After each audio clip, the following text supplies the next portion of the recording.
میرا بھائی، اگر آپ کے رشتہ دار فوت ہو گئے، ان کے لیے آپ حج بھی کر سکتے ہیں، عمرہ بھی کر سکتے ہیں، طواف بھی کر سکتے ہیں، ان کو اللہ ثواب دیتے ہیں اور تمہیں بھی پورے ثواب دیتے ہیں، تمہارا ثواب بھی کم نہیں ہوتا۔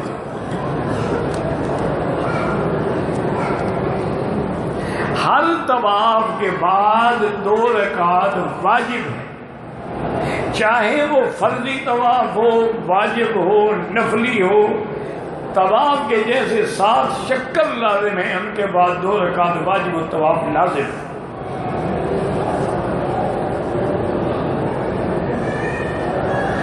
میری والدہ کا انتقال ہو گیا ہے، اللہم اغفرھا وارحمھا وتجاوز عنھا۔ مسجد نبوی میں، مدینہ شریف میں اگر کسی نے نکاح کرانا ہو تو اس کا کیا طریقہ کار ہے؟ وہاں جب آپ جائیں نا جی، وہاں کے کسی رہنے والے کو ملیں اور ان سے پوچھیں کہ معزوم جو ہے، یعنی جو نکاح رجسٹر ہیں وہ کہاں ہیں، ان کو ملیں گے اور سارا انتظام کر دیں گے۔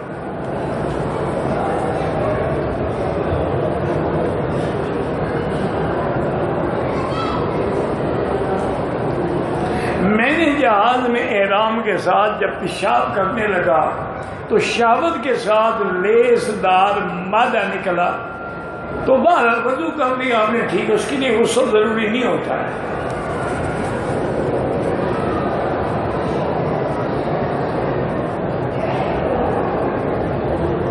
نعم ان تصلی رکعتي الضحى او رکعتي النفل ثم يدعو من الله تعالى ان يهدي الثواب لأبيك۔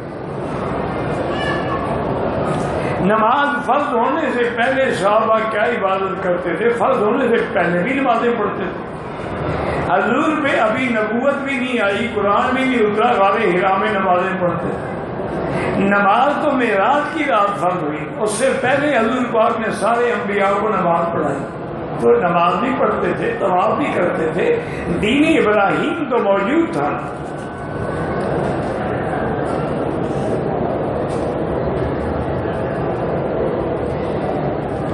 اگر ایک عورت نے حیض کے دن پورے کرنے کے بعد طواف کیا ہے، صفا مروہ میں پھر حیض شروع ہو گیا ہے، صفا مروہ تو اسی حالت میں بھی جائز ہے، لیکن پہلے یہ دیکھنا ہوگا کہ اس کی عادت حیض کی کتنے دن ہے۔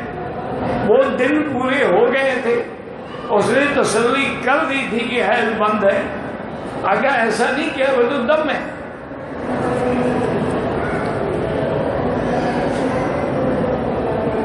میرے حیض کے دن پورے ہو گئے لیکن اس کے بعد بھی وقفے وقفے سے خون آتا ہے، یہ بیماری ہے، یہ حیض نہیں ہے، لیکن پھر بھی 10 دن تک انتظار کریں، 10 دن کے بعد بھی خون آئے تو بیماری ہے۔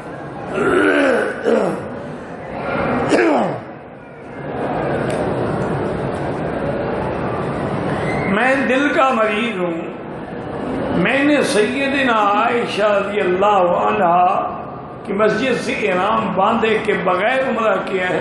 بغیر احرام کے عمرہ ہوتا ہے؟ اچھے مریض ہو بھائی، محنت بھی کی، فائدہ بھی کوئی نہیں۔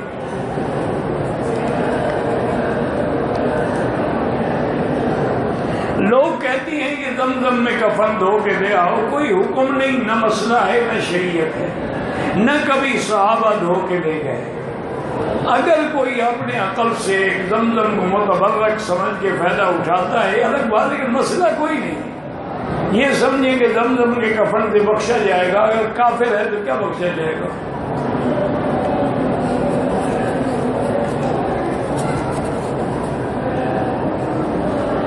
طواف کے بعد 2 رکعت واجب الطواف پڑھنا بھول گیا، 3 دن کے بعد یاد ہے، کوئی بات نہیں، پڑھ لے۔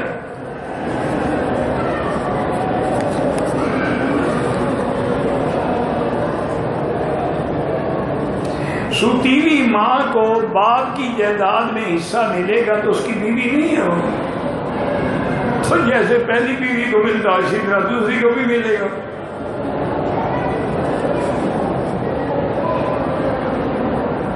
احرام کی حالت میں ناک کے اندرونی زخم کھرچنے سے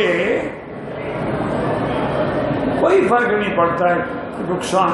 عصر کے وقت طواف کیا 2 رکعت نماز نفل سمجھ کر چھوڑ دیا، نفل نہیں واجب ہے، اب پڑھ لو۔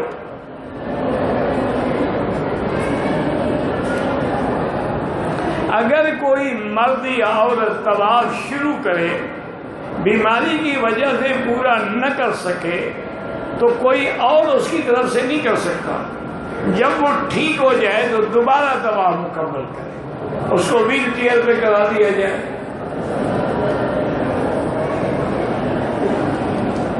میرے بیٹے کا نام عفنان ہے، بالکل ٹھیک ہے، اور ایک کا نام صہیب ہے، ایک کا نام محمد، یا بالکل ٹھیک ہے۔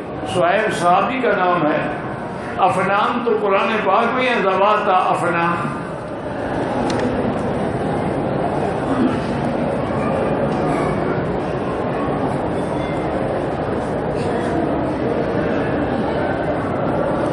ایک عورت پاکستان سے احرام باندھ کے آئی ہے، حیض تھا، عام عادت سے بھی زیادہ دن خون آیا، دن کو بند ہو جاتا ہے، رات کو شروع ہو جاتا ہے، تو 10 دن میری بیٹی انتظار کرو، 10 دن کے بعد بھی خون نہ رکے تو بیماری ہے، غسل کرو، نماز پڑھو، طواف کرو، سب کچھ کرو۔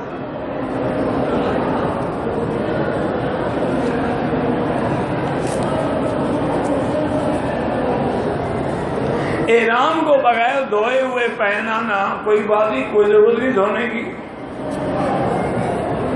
مسجد حرام میں وقت ظہر اور وقت عصر جو ہے مسلک شافعی کے اعتبار سے ہے، لیکن علماء احناف کا فتویٰ ہے کہ حرم کی نماز کے پیش نظر ان کے ساتھ پڑھنے اعتراض نہ کریں۔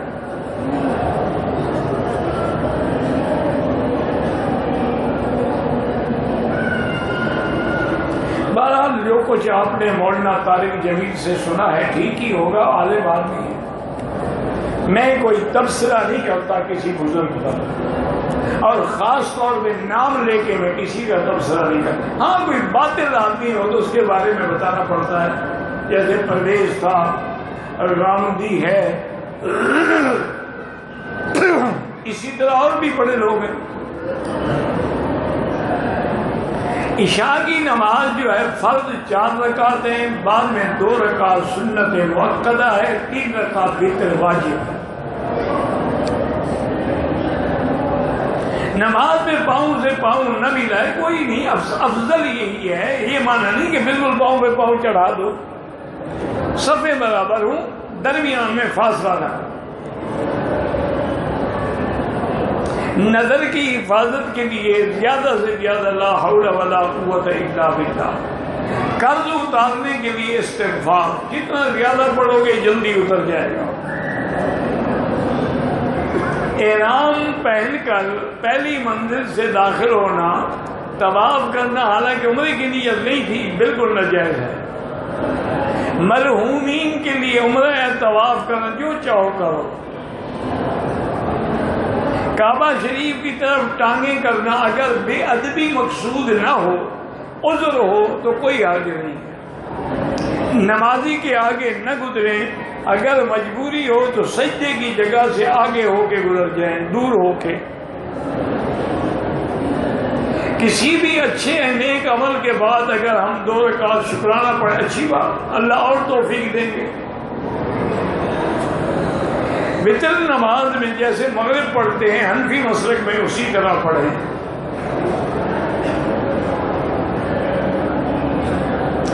مسلمان کی پتہ نہیں میں چھوڑی ہوئی نماز کی قضا، کوئی قضا معاف نہیں، قضا پڑھنی پڑے گی۔ عورتوں کا نماز میں مردوں کی طرح نماز پڑھے یا سمٹ کر پڑھے تو زیادہ ثواب، اس طرح پڑھے نماز تو ہو جائے گی۔ دعا ہاتھ اٹھا کے مانگیں، ہاتھ نہ اٹھائیں، زیادہ اٹھائیں، سب جائز ہے۔ سجدے میں لازمی بات ہے کہ ناک اور پیشانی جو ہے زمین پہ لگے، اگر ایک اٹھایا ہوا ہے تو نماز نہیں ہوگی۔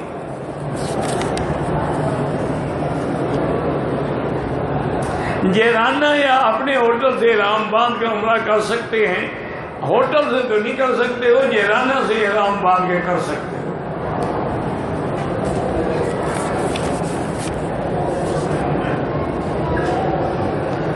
طواف کے 3 چکر لگانے کے بعد مطاف سے باہر آ کر چائے پی کے بقیہ 4 چکر لگاتا ہوں، بالکل غلط ہے۔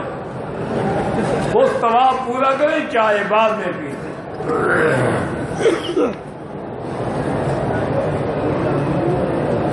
طواف کرنے کا ثواب ایسے ہے جیسے کوئی ایک غلام خرید کر کے آزاد کر دے۔ پاؤں میں درد ہے، ننگے پاؤں نہیں کر سکتا تو آپ کچھ جوتا پہن کے چل سکتے ہیں، پاک ہو جوتا بس۔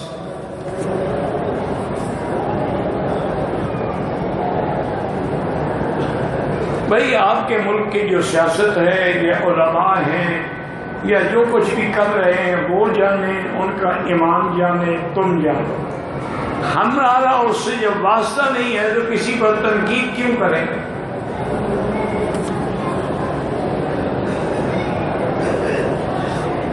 میں نے عمرے کا طواف کیا، پہلے 3 چکروں میں کندھا نہیں نکالا، 12 گناہ دم کوئی نہیں لیکن ثواب سے معلوم ہوئے۔ پاکستان میں لوگ مسجدیں بناتے ہیں، صحابہ کا نام لکھتے ہیں، کوئی عرض نہیں، لیکن ضروری بھی نہیں۔ بہتر یہی ہوتا ہے کہ فقط لا الہ الا اللہ محمد رسول اللہ۔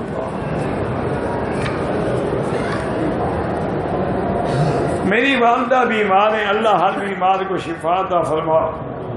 اگر کسی شخص نے عمرے کا احرام مسجد سے نمرہ سے یعنی عرفات سے باندھا، ٹھیک ہے، جائز ہے۔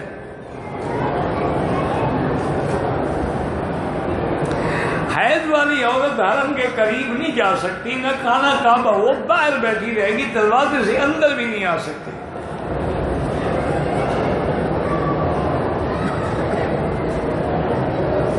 جنات سے کوئی نبی نہیں بھیجا گیا کیونکہ افضل انسان ہے، تو مفضول سے کیسے نبی بھیجے جاتے؟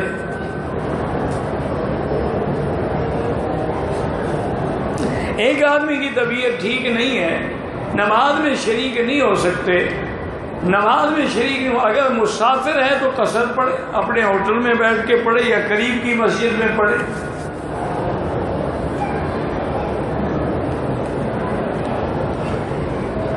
پتہ نہیں کیا لکھا ہے آپ نے، کون سی نماز تھی جو حضور نے انبیاء کو دین ابراہیم پہ 2 رکعت پڑھائی؟ طواف بھی کیا، سر مڈایا، صفا مروہ کیا، کپڑا نہیں پہنا تو خون آیا، دم پڑ گیا، بدن سے کیسے خون آیا؟ خون آنے سے دم نہیں پڑتا۔ دم دینے کا آسان طریقہ یہ ہے کہ آپ کے سامنے جو ہے نا یہ عمارت بڑی جس میں بن داؤد ہے، اس کی دوسری منزل پہ دفتر ہے، ان کو جا کے پیسے جمع کرا کے لکھا دے کہ یہ دم کے ہیں، وہ کر دیتے ہیں، تقسیم بھی کر دیتے ہیں۔ اگر دوران احرام وضو کرتے ہوئے داڑھی کے بال گر جائیں کوئی حرج نہیں، زندہ آدمی کے لیے آپ خود عمرہ کریں، اس کے لیے دعا کریں۔ میں نے عمرے کا طواف کیا لیکن 2 چکروں میں اشارہ بھول گیا، کوئی حرج نہیں۔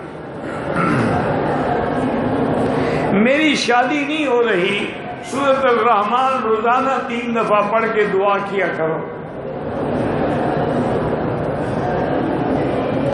ایک آدمی نے کہا ہے کہ تبلیغ میں پہلے بعد میں جاؤ، پہلے گھر والوں کو ٹھیک کرو تاکہ نہ گھر ٹھیک ہو نہ خود ٹھیک ہو۔ یہ اچھا طریقہ ہے۔ انبیاء کے گھر والے ٹھیک نہیں ہوئے تو نے دعوت چھوڑ دی، حضور کے رشتہ دار اسلام نہیں لے آئے، حضور دعوت دیتے رہے۔ یہ شیطان بہانے بناتا ہے، یار تمہارا گھر ٹھیک نہیں ہے، لوگوں کو ٹھیک کرنے چلے ہو، مانا ان دونوں سے معلوم ہو جائے۔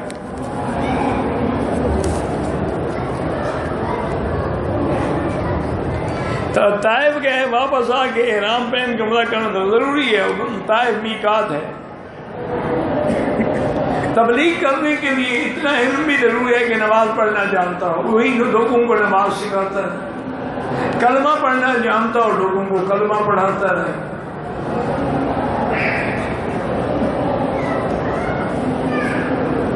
میرے حیض کے 7 دن پورے ہو گئے لیکن خون آتا ہے، 10 دن انتظار کریں۔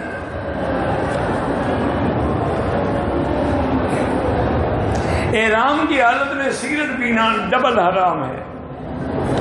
رکن یمانی بھی ایک جنت کا پتھر ہے اور وہاں دعا منظور ہوتی ہے، اس کا رخ چونکہ یمن کی طرف ہے تو اس کو رکن یمانی کہتے ہیں، جیسے وہ رکن عراقی ہے، وہ رکن شامی ہے، اور وہ حجر اسود ہے۔ واللہ اعلم۔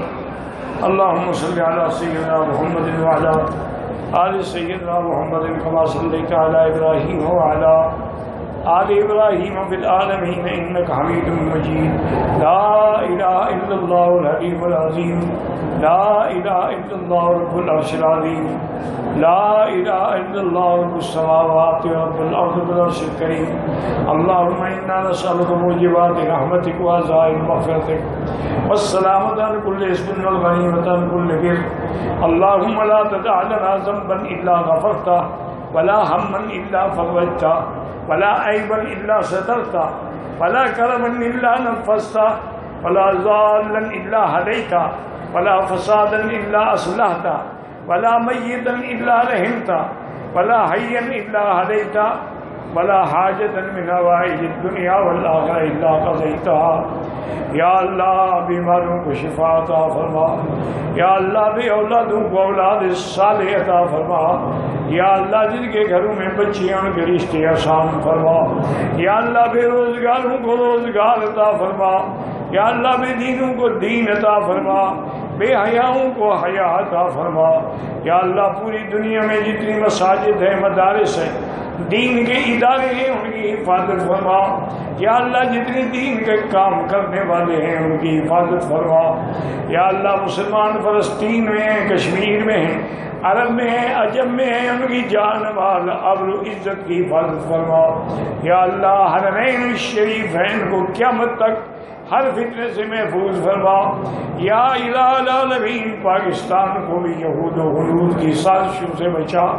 ربنا آتنا فی الدنیا حسنۃ وفی الآخرۃ عذاب النار، وصلی اللہ تعالی علی خیر خلقہ سیدنا محمد وعلی آلہ وصحبہ اجمعین۔ اللہم صلی علی سیدنا محمد وبارک وسلم علیہ۔